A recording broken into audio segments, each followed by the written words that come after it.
말라기는 영적으로 깊이 잠든 이스라엘 백성들을 책망함과 동시에 그들을 깨우쳐 돌이켜 하나님께 돌아오도록 하는 깊은 하나님의 구원의 마음이 담겨져 있는 메시지입니다.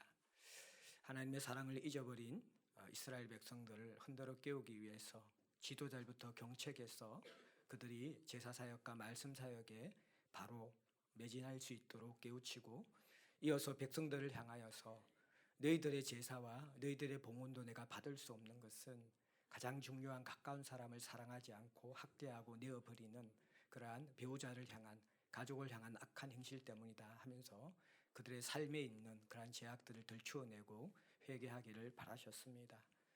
그리고 더 나아가서 하나님의 마음을 제대로 알지 못한 이 이스라엘 백성들은 왜 악을 심판하지 않고 정의를 행하지 않느냐라고 불평을 쏟아놓았는데, 그 속에 하나님은 이 이스라엘 백성들이 돌아오기를 기다리는, 그들에게 회개의 기회를 주기 원하는 하나님의 깊은 사랑의 마음이 있다라는 것을 알지 못했습니다.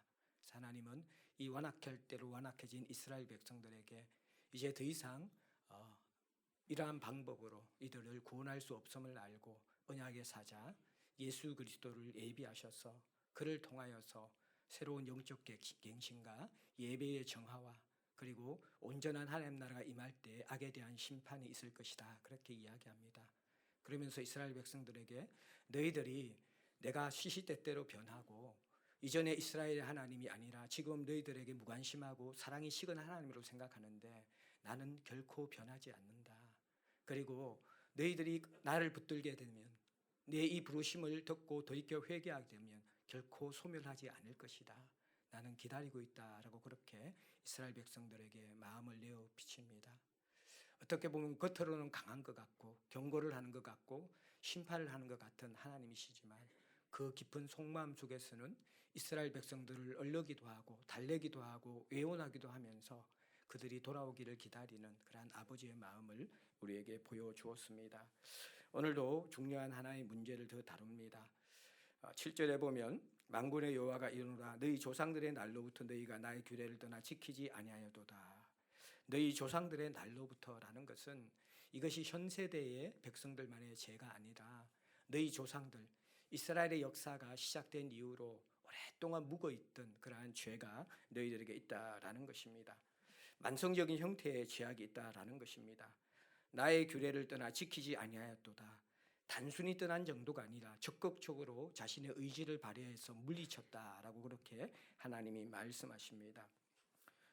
대부분 우리의 죄는 일순간의 죄, 특정한 부류에만 드러나는 죄가 아니라 보편적인 죄이고 역사성을 가지는 습관적인 오래된 죄라는 것을 성경이 우리에게 가르쳐 주고 있는 것이죠.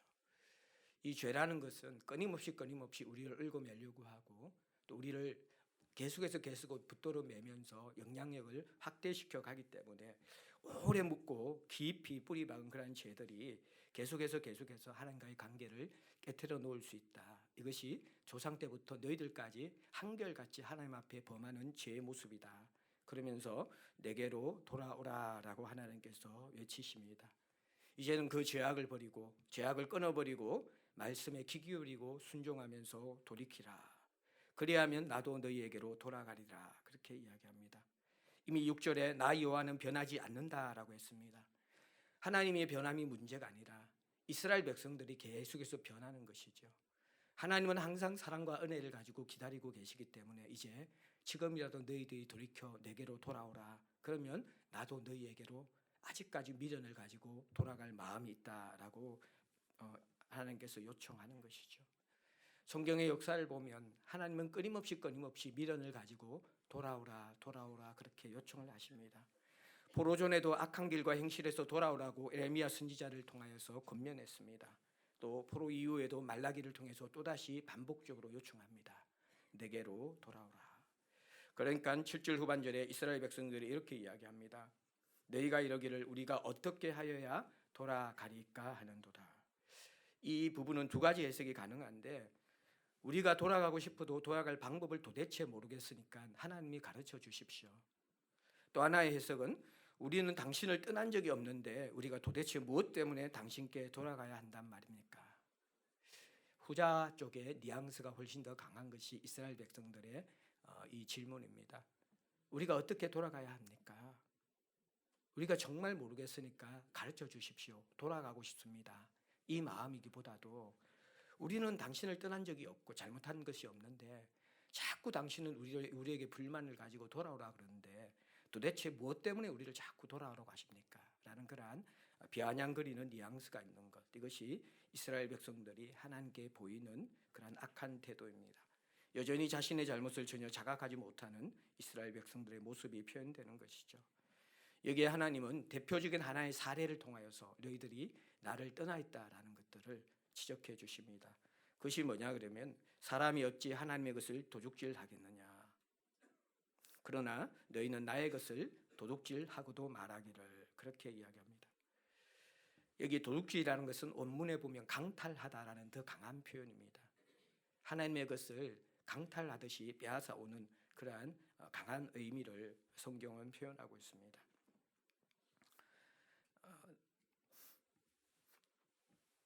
그러니까 이 이스라엘 백성들이 하나님의 것을 도둑질했다라는 하나님의 지적에 우리가 어떻게 주의 것을 도둑질했습니까? 라고 이야기합니다. 그러니까 이는 곧 11조와 봉헌물이다, 그렇게 이야기하고 있습니다. 영적인 침체는요, 이러한 흐름으로 이어지는 것 같아요. 처음에는 우리가 하나님을 깊이 마음으로부터 사랑하면서 전심을 다하여 그 하나님을 향하여서 우리의 것을 드리고 기뻐하며 섬기며 마음이 또 삶이 또 행함이 모두 다 드려진 전부의 것을 드리는 것을 기뻐합니다.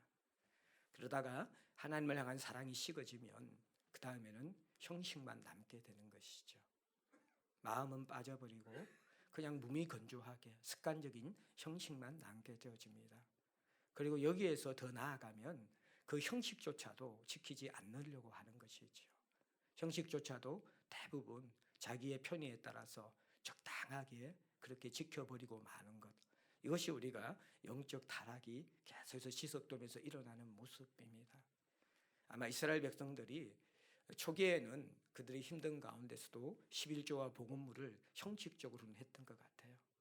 그러나 이것이 시간이 지나면서 이제는 눈먼 짐승, 더러운 떡을 드리는 그러한 어떻게 보면 참 성의 없는, 그렇지만 겉모양은 가진 그 정도까지의 모습은 가지고 있었는데 이제 다시 건면할 이 시기에 있어서 이스라엘 백성들은 그 형식조차도 지키지 않는 그러한 영적인 침체에 빠져 있었던 것입니다. 그래서 하나님은 그들을 향하여서 너희들이 나의 것을 탈취했다, 강탈했다, 그렇게 이야기합니다.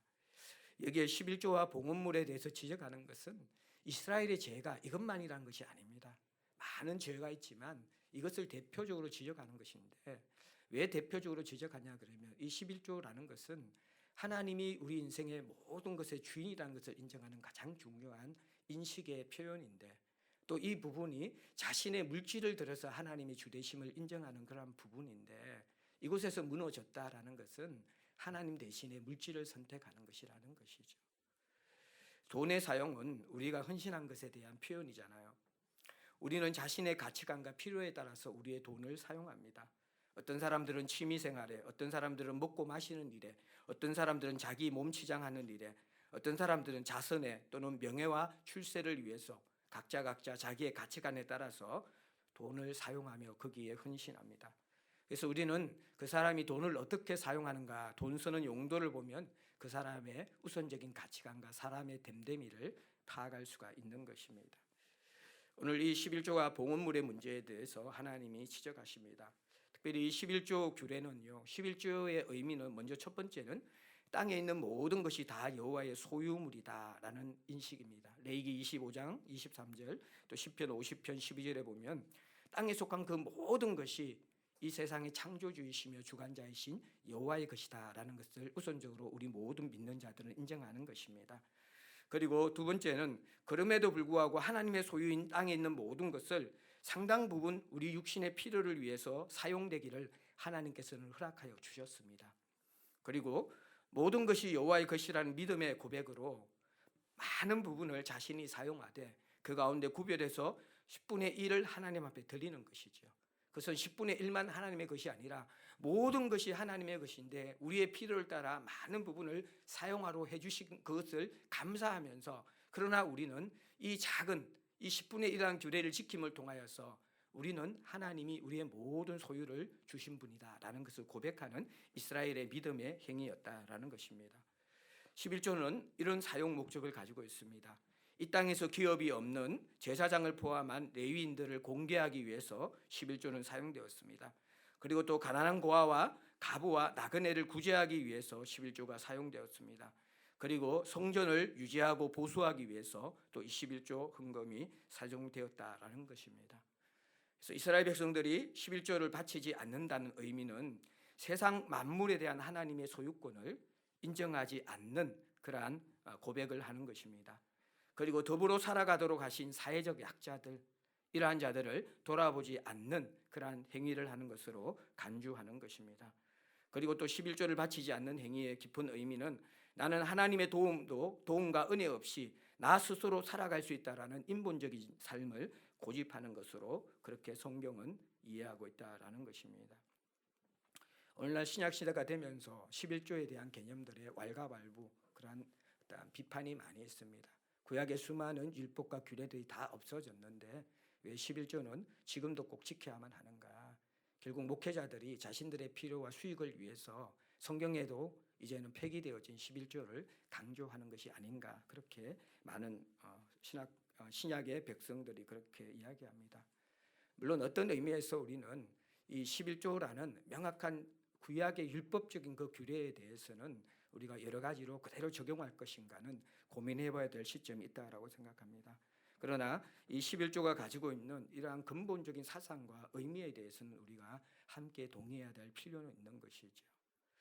그래서 오늘날 11조를 해석할 때는 이문식 목사님이 옛날 CBS인가 CTS인가 잘 모르겠는데 거기서 11조 규례를 이야기하면서 이 11조라는 것은 어떻게 보면 이 땅에 속한 백성들이 이 땅에 속한 나라의 세금을 내는 것처럼 하나님 나라에 속한 우리들이 하나님 나라의 백성으로서의 충성과 헌신을 위해서 당연한 하나님 나라에 소속된 백성으로서의 물질적인 헌신, 충성과 의무를 다하는 것이다, 그렇게 설명하기도 합니다. 또 기운실 같은 이런 곳에서는 11조의 개념은 이 누진적 11조로 그렇게 좀 우리가 이 생각을 바꿔야 된다, 그렇게 이야기하기도 합니다. 100만 원 벌어서 10만 원 11조 하는 사람과 1000만 원 벌어서 100만 원 11조 하는 사람을 보게 될 때는 어떻게 보면 1000만 원 벌어서 100만 원 11조 하는 것도 쉬운 일이 아니죠. 100만 원이란 큰 돈이기 때문에. 그러나 그 사람은 나머지 900이 어떻게 보면 굉장히 많은 부분 자기의 필요를 위해서 사용할 수 있는데 100만 원 벌어서 10만 원 쓰는 사람은 90만 원을 가지고 생활해야 하기 때문에 사실은 누진적 11조처럼 적게 버는 사람은 오히려 구제를 받고, 또 믿음의 표현을 위해서는 자기가 그 정도에 낼 수 있지만 많이 버는 사람은 더 많이 내어서 되지 않느냐, 그렇게 이야기를 하기도 합니다. 근데 저는 이런 것으로 왈가왈부하기보다도 우리가 받은 사랑, 그리고 우리에게 주신 모든 것이 하나님의 것이라는 그 표현 속에서 반드시 우리의 마음이 담긴 그러한 행동의 표현이 필요하다고 생각합니다. 근데 이것이 꼭 물질뿐만 아니라 어떻게 보면 우리의 시간일 수도 있는 것이죠. 우리의 손과 발일 수도, 봉사일 수도 있는 것이죠. 11조의 개념은 결국에는 하나님의 백성, 하나님 나라 백성 공동체를 유지하기 위한 것이죠. 성전을 보수하고 그 하나님 앞에서 제사 드리고 말씀 사역을 하는 그러한 직분자들을 경제적으로 스포트하는 것이고, 또 가난한 고아와 가부들의 약자들을 우리가 함께 돌보기 위해서 이 11조를 했던 것이죠.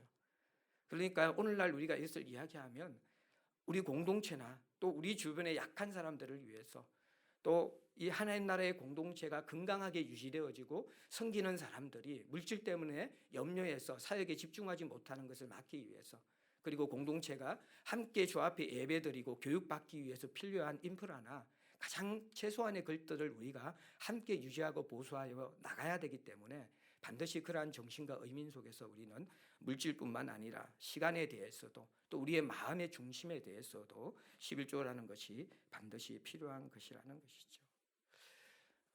어떻게 보면 오늘날 물질뿐만 아니라 시간도 우리에게 중요한 소중한 것이 되는 것이죠. 사실 한국교회 주중 예배가 많이 무너지고, 또 이 새벽기도가 많이 무너지고, 함께 더불어 보면서 사랑하는 수고가 많이 무너진 이유 가운데 하나는 우리가 너무 분주하고 바쁘기 때문에 시간을 이전처럼 우리가 공동체에 할애하고 지체들에게 할애하는 그 부분에 대해서 많이 인색해졌다라는 것입니다.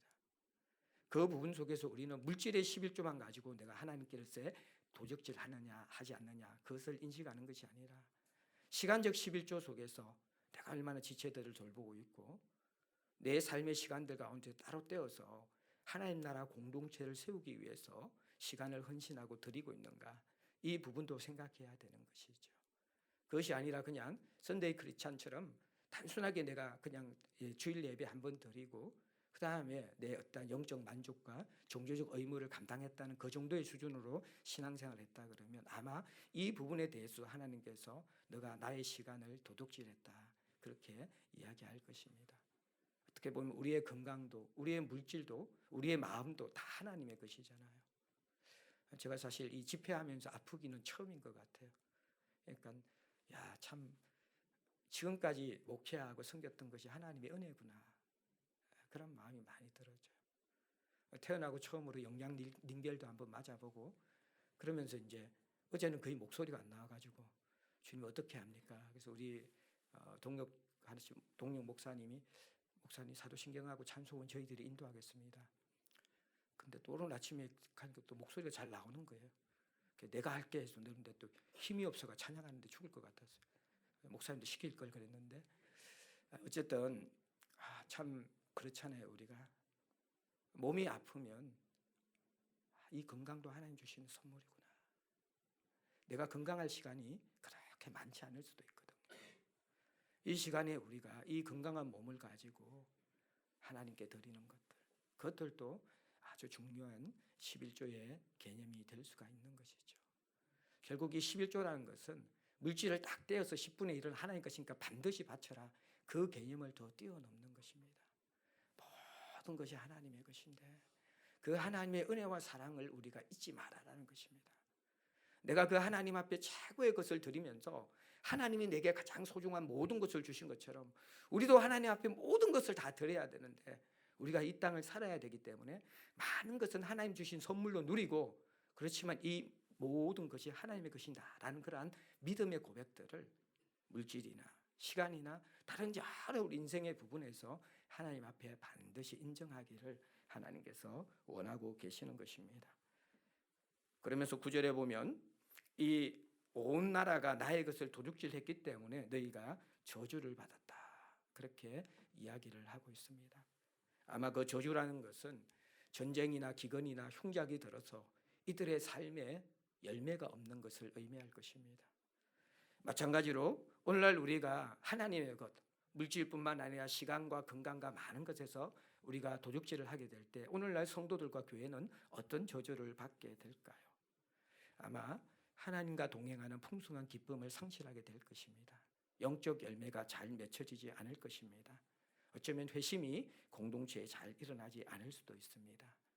자기 일을 위해서 열심히 살아가는데 근데 그 안에 열매가 없는 것이죠. 진짜 기쁘고 행복하고 내가 참 인생 가운데서 감사하다라는 그러한 삶이 무너질 수 있는 것. 영적 핍절이 오히려 육적으로는 더 부유해지는 것 같지만 마음과 영혼은 핍절하게 되는 것. 그것이 하나님이 우리를 일깨우시며 또 심판하시는 그러한 모습일 수 있다라는 것입니다.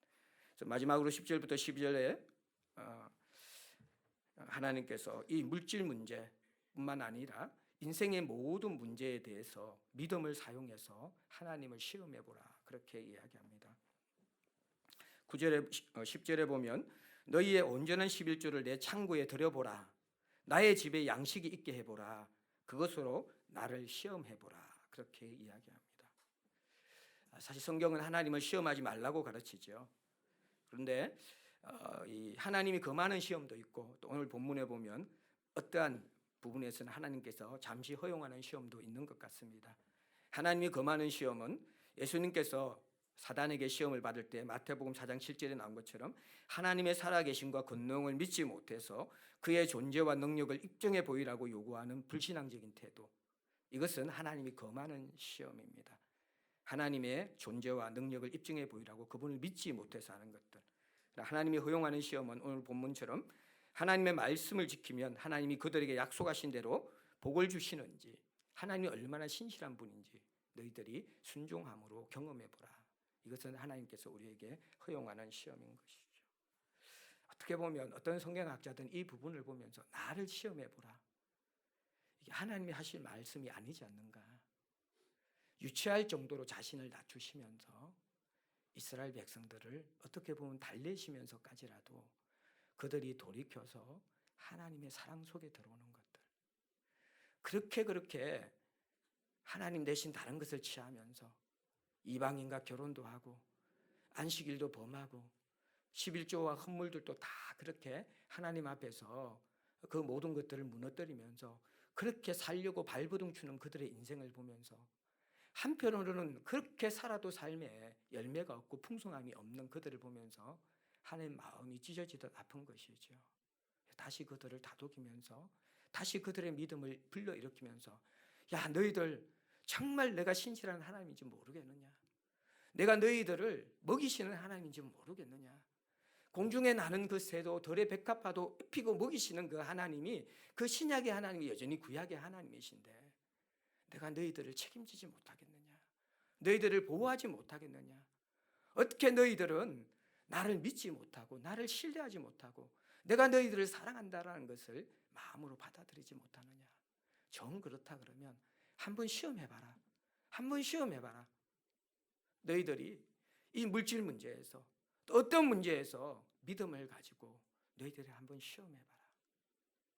그렇게 하나님께서 자신을 낮추시면서 유치할 정도로 우리에게 다가오셔서 우리의 인생을 돌이키기를 원하십니다. 이스라엘 백성들에게 믿음을 사용해 보라고 그렇게 부추기고 있는 것이죠. 당시 유대인들은 넉넉하지 못했습니다. 삶이 아주 피폐했습니다. 그래서 아마 그들은 그 삶의 11조를 드린다라는 것이 상당한 희생과 부담이었을 것입니다. 그런데 믿음을 사용해 보라는 것입니다. 참된 회개, 참된 믿음은 하나님의 약속에 자신의 모든 것을 의지할 수 있게 해 주는 것입니다.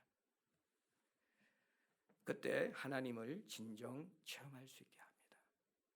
믿음은 하나님을 의지할 수 있도록 하는 것입니다. 그러면 우리는 하나님을 체험할 수 있습니다. 그래서 11조 규례를 지키는 자들에 대한 보상을 이렇게 말씀하십니다. 10절에 보면 내가 하늘 문을 열고 너희에게 복을 쌓을 곳이 없도록 붙지 않은가 보라. 풍족함이죠. 이들의 지금까지의 잘못과 비교할 때 한 번의 회개로 주시는 너무나 엄청난 관대한 축복을 하나님께서 예비하고 계신다 이야기하고 있습니다. 11절에 보면 너희를 위하여 메뚜기를 금하여 너희 토지 소산을 먹어 없애지 않게 하고 너희 밭의 포도나무 열매가 기한 전에 떨어지지 않게 하리라. 예, 보통 농부들이 가장 힘든 것이 이게 결실 바로 직전에 메뚜기 떼가 와서 다 먹어버리든지 태풍이 오든지 극심한 자연재해로 말미암아 결실 전에 열매들이 다 떨어져 버리면요, 그야말로 1년에 한 해의 농사가 그대로 다 말짱 헛수고가 되는 것이죠. 하나님께서 끝까지 너희들 과실이 떨어지지 않고 병충해 당하지 않도록 너희들 지켜주겠다 그렇게 이야기합니다. 더 나아가서 12절 말씀에 보면 너희 땅이 아름다워짐으로 모든 이방인들이 너희를 복되다 하리라. 만군의 여호와의 말이라. 너희 땅이 아름다워진다라는 것은 황폐하고 열매 맺지 못하는 그 땅이 기름지고 풍성한 열매를 맺히는 땅이 될 수 있다. 그 말이 될 수도 있고요. 또는 황량한 땅이 회복되어져서 그 땅에 거하는 백성들이 기쁨과 행복으로 충만해져 있는 그 모습을 동시에 표현한 것이기도 합니다. 그렇게 되게 되어질 때에 모든 이방인들이 너희를 복되다 하리라 그렇게 이야기합니다. 하나님이 이스라엘 백성을 사랑하는지 그 축복을 받는지 이방인들도 너희들의 삶을 보면서 알게 될 것이다.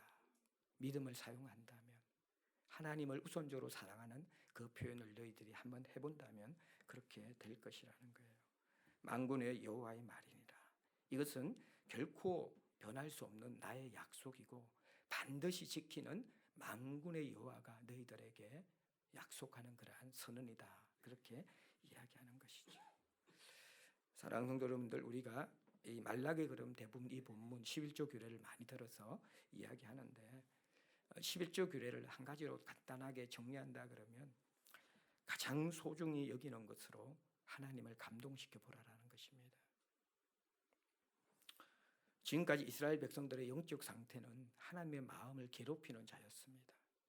자기 중심 속에서 자기 의에 사로잡혀서 하나님은 변함없이 끊임없이 사랑하시는데 자기의 기준 속에서 자기의 필요 속에서 하나님이 자기 뜻대로 움직여지지 않기 때문에 하나님을 흔들어서 회개시키려고 하는 그것이 이스라엘 백성들의 영적 상태였습니다. 이제 하나님이 이스라엘 백성들을 흔듭니다. 그런데 어떻게 보면 무릎을 꿇고 우리를 이렇게 흔들어 깨우는 듯이 그렇게 나를 한번 시험해 보라. 그렇게 믿음으로 초대하시는 그 부분을 보게 됩니다. 이 부분에 대해서 우리가 하나님의 마음을 괴롭히는 자에게서 돌이켜서 하나님의 진짜 마음과 그 삶을 위해서 그분이 어떤 분인지를 체험하기 위해서 하나님을 감동시키는 자가 한번 되어보라. 그렇게 말씀하시는 것이죠. 여러분들 누군가를 사랑하게 되어질 때 가르쳐주지 않아도 우리 속에 일어나는 최고의 간절한 갈망이 무엇입니까? 그 사람 행복하게 해주고 싶다. 그 사람의 인생을 한번 감동시켜주고 싶다. 그것 우리가 사랑하게 되어질 때 일어나는 그런 자연스러운 갈망이잖아요.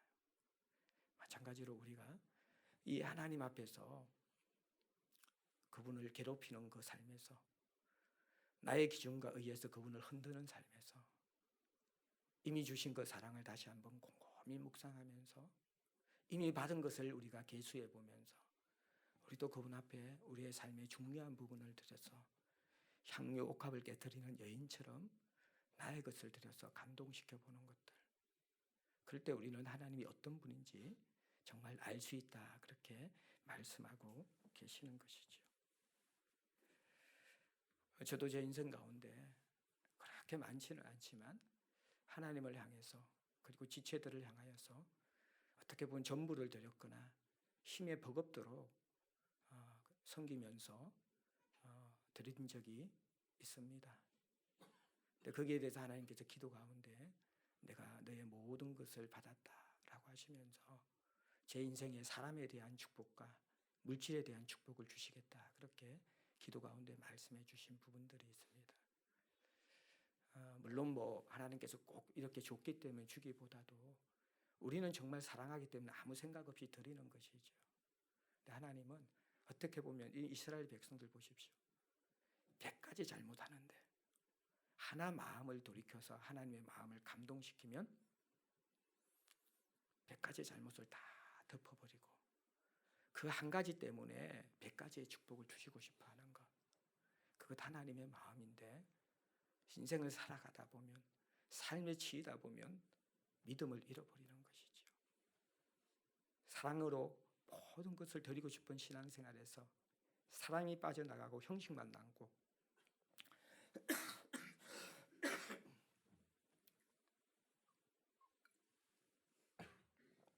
시간이 조금 더 지나면 형식마저도 무너지면서 우리의 삶이 하나님을 향하여서 정말 아무런 그러한 감사나 사랑을 표현하는 것이 아니라 무감각해지고 또 그분을 흔들어서 괴롭히는 그런 모습으로 전락할 수 있다라는 것입니다. 하나님을 감동시켜 보십시오. 마태복음에서도 하늘에 보물을 쌓아두는 자나 땅에 보물을 쌓아두는 자나 다 자기를 위해 산다고 이야기합니다. 자기를 위해서.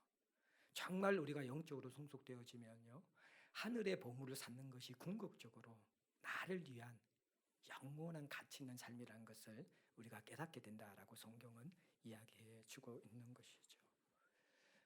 한 번밖에 없는 인생, 아둥바둥 우리 힘으로 살아갈 것인지 아니면 내게 모든 것을 주신 그 하나님이 나의 아버지라는 것을 인정하면서 한번 그분을 믿음으로 감동시키면서 하나님이 어떤 분인가를 체험하면서 내 힘과 내 능력과 내 수고를 뛰어넘는 그 하나님이 채워주시고 보호하시고 끝까지 인도하시는 그 하나님께 붙잡힌 바 된 삶을 살 것인지 하나님이 우리의 마음 문을 두드리시면서 돌이켜라, 내게로 돌아오라 그렇게 말씀하십니다. 나는 변함이 없다. 한결같이 너희를 기다리고 있다. 내게로 돌아오라 말씀하고 계십니다. 우리 함께 말씀 가지고 나아가면서 하나님 올 한 해 동안 하나님 우리에게 주신 것들 많이 있고 지금의 내 삶이 있는 것도 하나님의 은혜인데 하나님은 끊임없이 우리를 감동시키는데 우리는 자꾸 시간이 지나면서 하나님 감동시키는 삶이 빠져버렸습니다. 그래서 메마르고 핍절하고 주신 것도 누리지 못하는 그러한 삶을 살아가고 있는데 오늘 이 말씀 속에서 내게로 돌아오라 그 말씀을 보면서 믿음으로 주님 앞에 나아가 하나님 사랑을 고백하며 감동시키는 그러한 삶을 살아보도록 도와주십시오. 한번 기도하며 나가면 좋겠습니다.